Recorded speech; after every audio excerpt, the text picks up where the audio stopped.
Assalamualaikum warahmatullahi wabarakatuh. Selamat sore Bapak Ibu guru hebat semuanya di sini. Perkenalkan, saya Ibu Sinta ingin memaparkan tentang berbagi praktik dalam tugas pendidikan guru penggerak tentang budaya positif.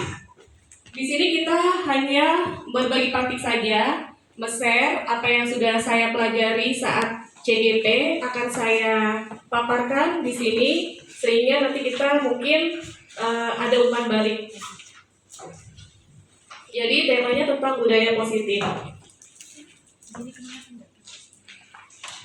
Latar belakang saya untuk pemaparan tentang budaya positif ini adalah kita semua sebagai guru adalah untuk menciptakan budaya positif membutuhkan kolaborasi seluruh warga sekolah seperti disiplin positif sehingga khususnya guru mampu mengenali posisi kontrol dirinya,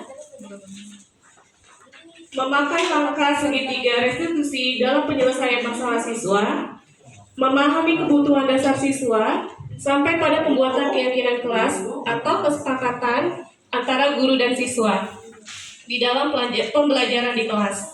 Jadi ini adalah tujuan saya akan memperkenalkan posisi kontrol kita sebagai guru itu seperti apa, kemudian melakukan penyelesaian dengan segitiga restitusi dan membuat kesepakatan kelas. Baik, sebelum kita masuk ke materinya, kita sebagai guru juga harus memahami kebutuhan dasar siswa. Ya, jadi kalau kebutuhan dasar siswa yang pertama itu adalah bertahan hidup. Di sini maksudnya adalah kebutuhan dasar siswa yang ingin memiliki rasa aman. Bisa jadi karena faktor rumah atau keluarga, kemudian kesehatan, atau juga bisa karena makanan juga. Nah, contohnya apa? Contohnya adalah misalnya ada siswa yang tidak bawa bekal makanan, kemudian ada salah satu seorang guru yang mengamati dan menanyakan kepada siswa, kenapa tidak membawa bekal makanan? Nah, kemudian siswanya bilang dia tidak punya duit untuk membeli makanan. Nah, di sini adalah kebutuhan dasar siswa yang tentang bertahan hidup. Kemudian yang kedua adalah penguasaan. Penguasaan di sini adalah kebutuhan pengakuan atas kemampuan. Jadi ada siswa yang merasa di dalam kelas itu adalah merasa jagoan, merasa memiliki kemampuan yang lebih daripada teman-temannya. Nah, karena sikap tersebut, makanya siswa sengaja melakukan seperti itu karena untuk diperhatikan oleh gurunya. Kemudian yang ketiga adalah kasih sayang dan rasa diterima. Ini berkaitan dengan kebutuhan rasa untuk diterima oleh lingkungan sekitarnya. Biasanya kalau misalnya siswa mengambil barang temannya, mungkin banyak sekali kasus di kelas ada siswa yang mengambil barang temannya. Nah, itu adalah bentuk bahwa siswa itu ingin diperhatikan, ingin diterima. Karena kalau misalnya siswa itu diperhatikan, otomatis dia akan merasa lebih diemong gitu ya. Jadi merasa lebih diperhatikannya dari orang tuanya, kemudian dari gurunya, dari temannya juga. Nah, seperti itu. Kemudian kebutuhan dasar siswa kesenangan. Biasanya kalau di sini siswa ini kalau di kelas itu senangnya bermain, senang bercanda, teriak-teriak. Nah, ini adalah karena siswa itu butuh kesenangan di sekolah.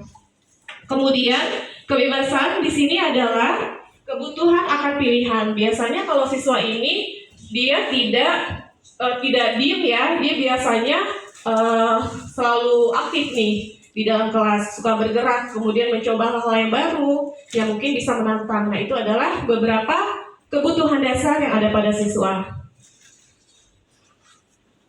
Nah, di sini setelah kita berbicara tentang siswa, kita berbicara tentang diri kita sendiri sebagai guru. Ada 5 posisi kontrol yang saya sudah pelajari di CGP.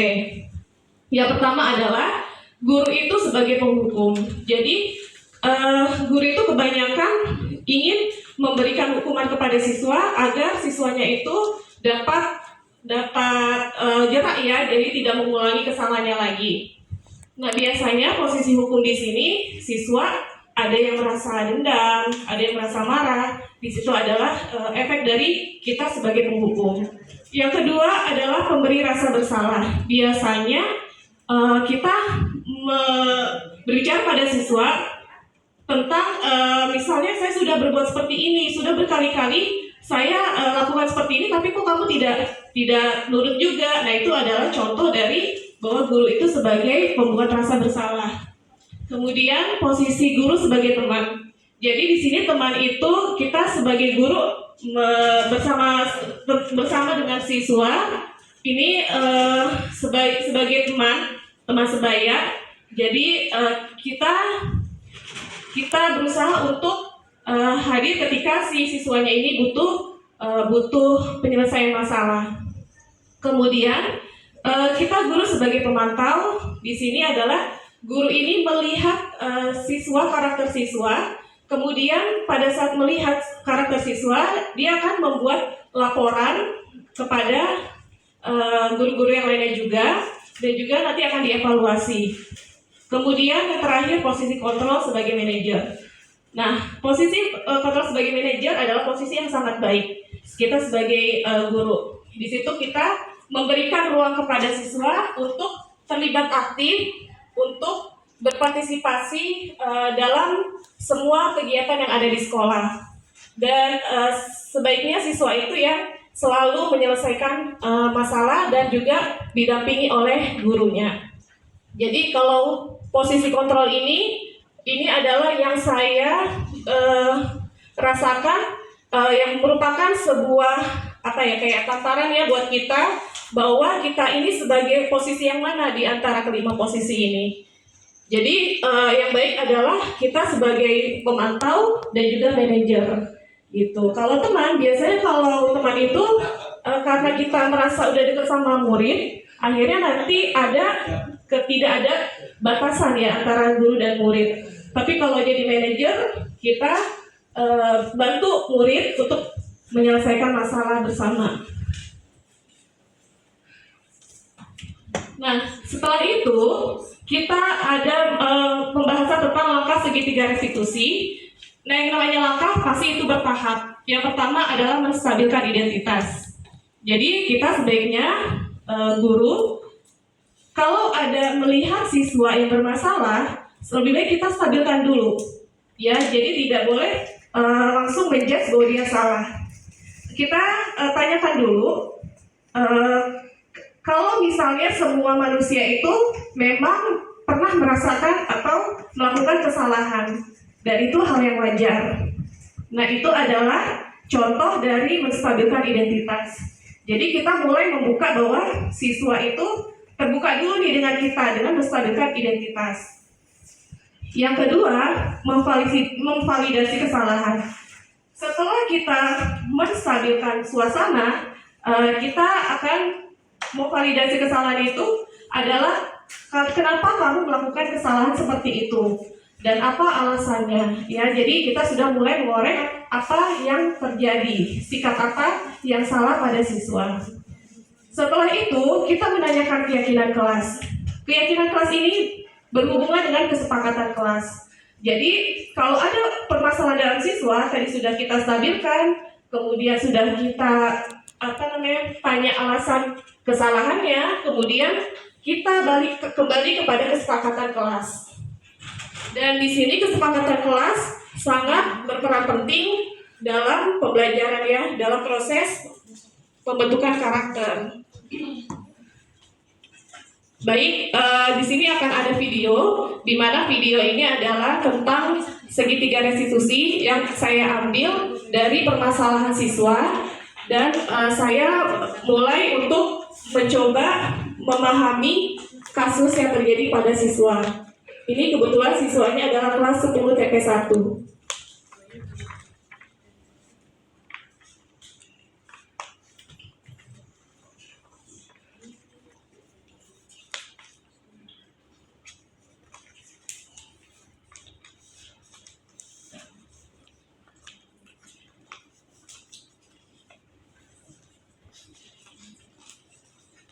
Baik, jadi ini ceritanya adalah kelas 10 TP1 ini namanya Rangga.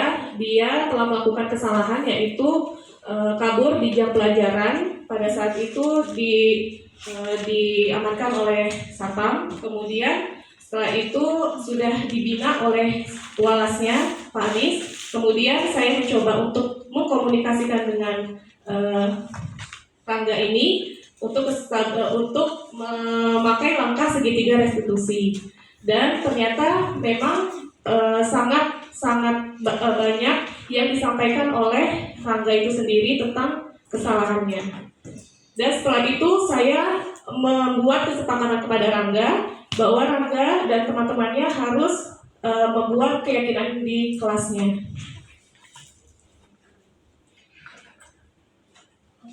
Ini temannya Rangga, maksudnya ini adalah kasus kedua.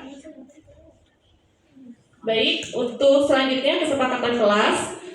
Setelah kita mengetahui kebutuhan dasar siswa, kemudian kita mengetahui posisi kita sebagai guru itu apa, kita membuat kesepakatan kelas yang tujuannya adalah untuk bersama dalam proses pembelajaran agar menciptakan disiplin yang positif. Nah, kesepakatan kelas ini berhubungan dengan lingkungan pembelajaran di kelas.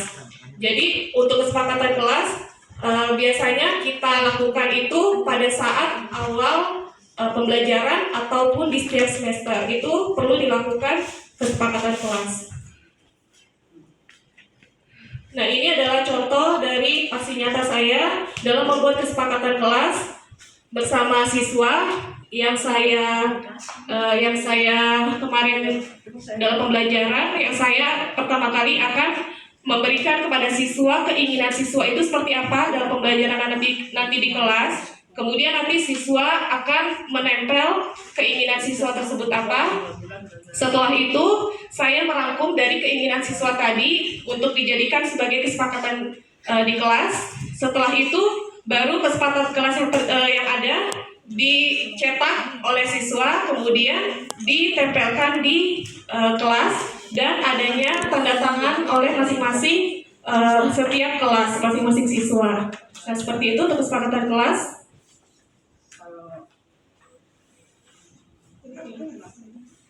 Baik, langsung ke hasil penelitian.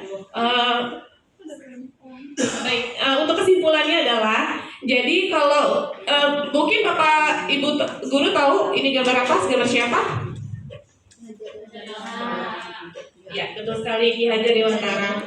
Jadi ini ada tokoh pendidikan yang sangat diidolakan ya oleh kaum pendidik, terutama dalam mencerdaskan siswa di sekolah generasi bangsa. Satu kata yang saya selalu digarisbawahi oleh saya adalah bahwa Ki Hajar Dewantara pernah bilang bahwa pendidikan itu adalah menuntun anak sesuai dengan kodrat alam dan zamannya. Ini artinya pendidikan yang berproses, jadi pendidikan yang mengutamakan dia tidak memaksa ya, dia tidak memaksa ataupun dia tidak juga membiarkan anak berkembang bebas tanpa arah. Tetapi pendidikan menuntun tumbuh kodrat anak. Jadi seperti itu, menuntun tumbuhnya kodrat anak. Itu adalah yang disampaikan oleh Ki Hajar Dewantara.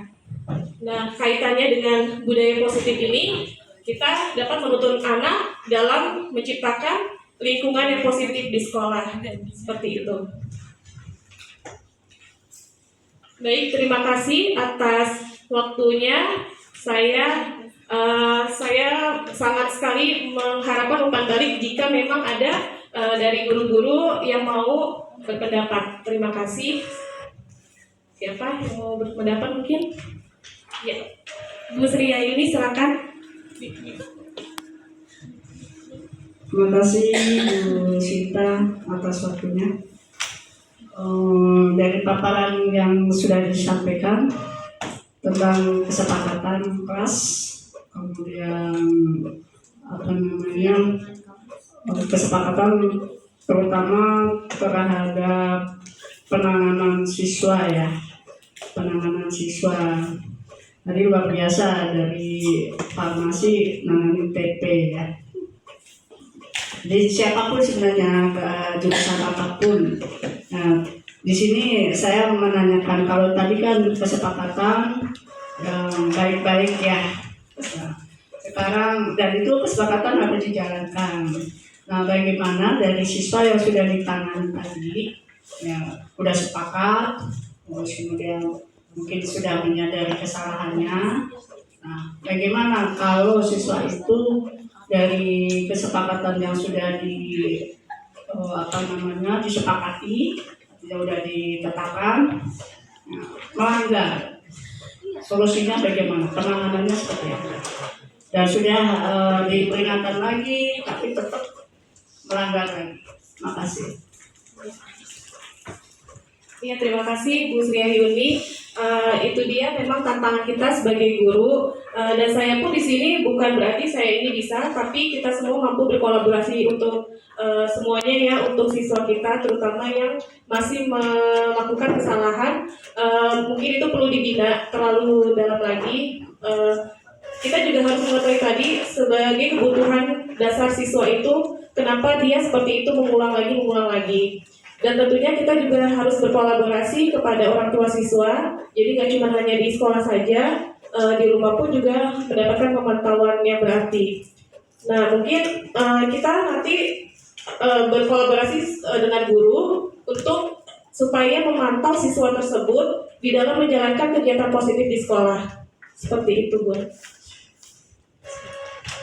Jadi intinya berkolaborasi. Sama-sama Ya. ya. Mungkin ada lagi? Dari siswa. Bapak Ibu guru semuanya yang hebat-hebat semua. Ya, di sini mungkin kesepakatan kelas dengan peraturan sekolah ini berbeda ya Bapak Ibu. Kalau peraturan sekolah lebih konotasinya ke negatif. Maksudnya bukan negatif gimana pelakuannya, bukan, tapi lebih ke dari kata-katanya, dari pemilihan kata-katanya. Dilarang berisik. Nah, itu kan lebih baik kalau untuk di peraturan kelas, kesepakatan kelas itu kan tentang ketertiban kelas. Nah, seperti itu sih intinya.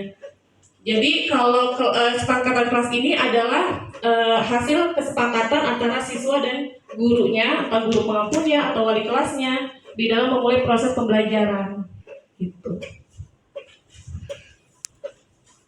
Ada lagi mungkin yang mau umpan balik dari pemaparan saya? Silakan Bu Usna.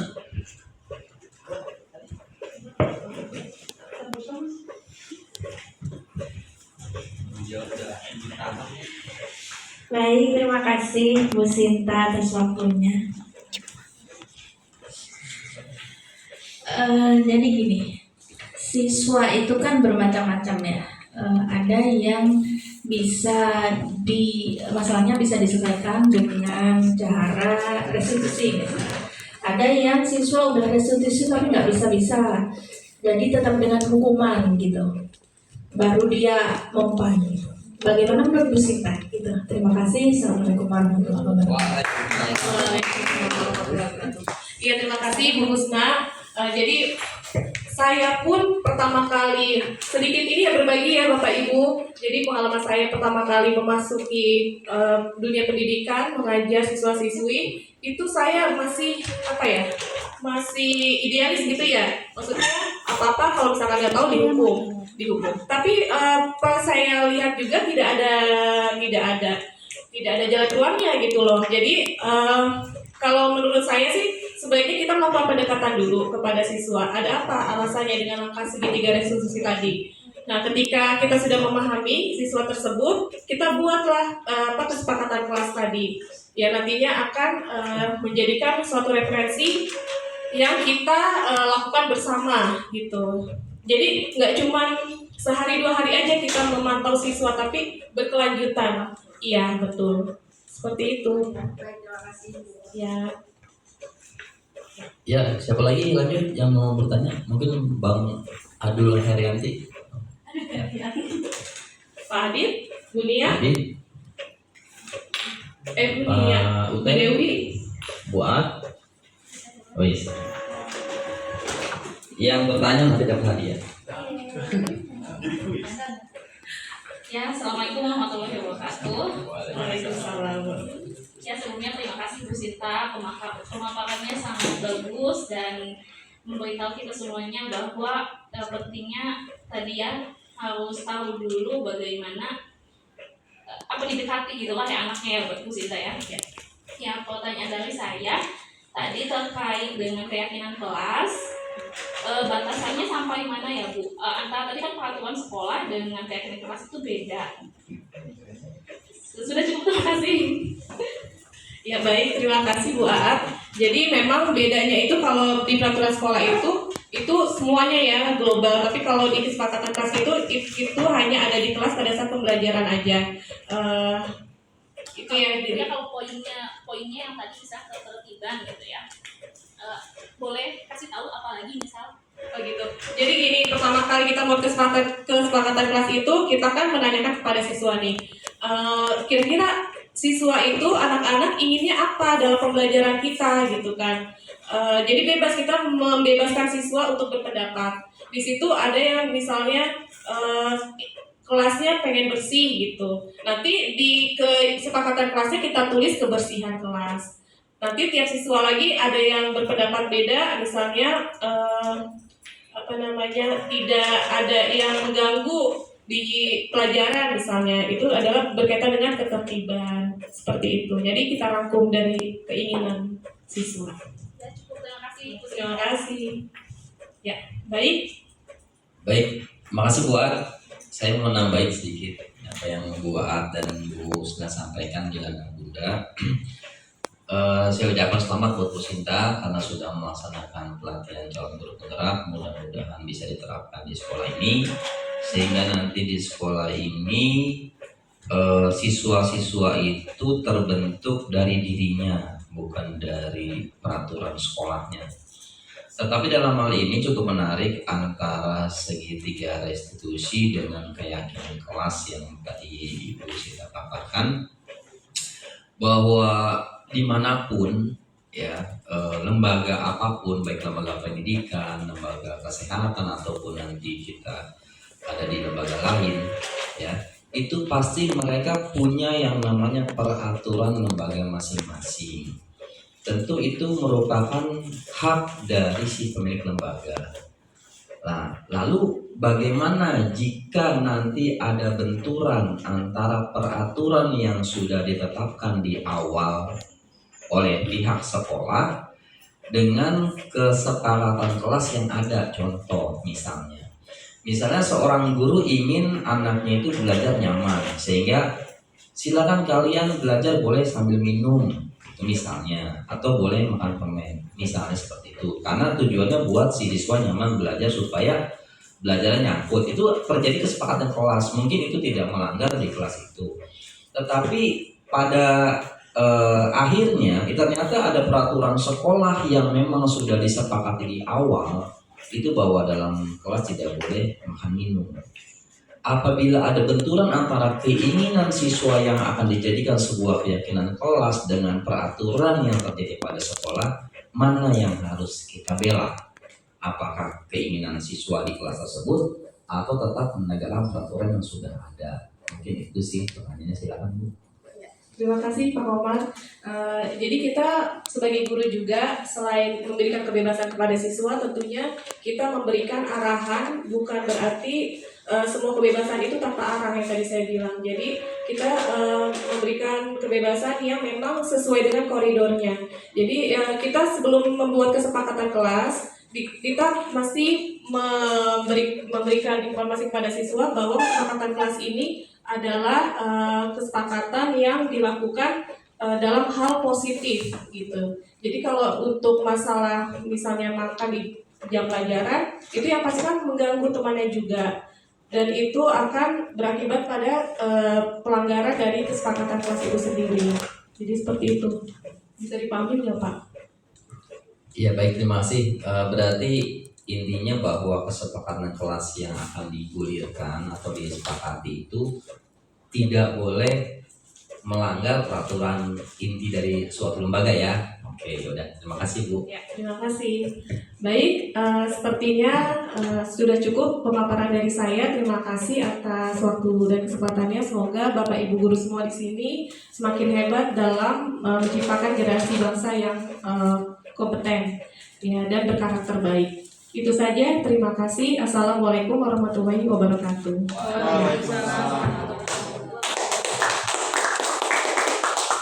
Silakan snacknya diambil.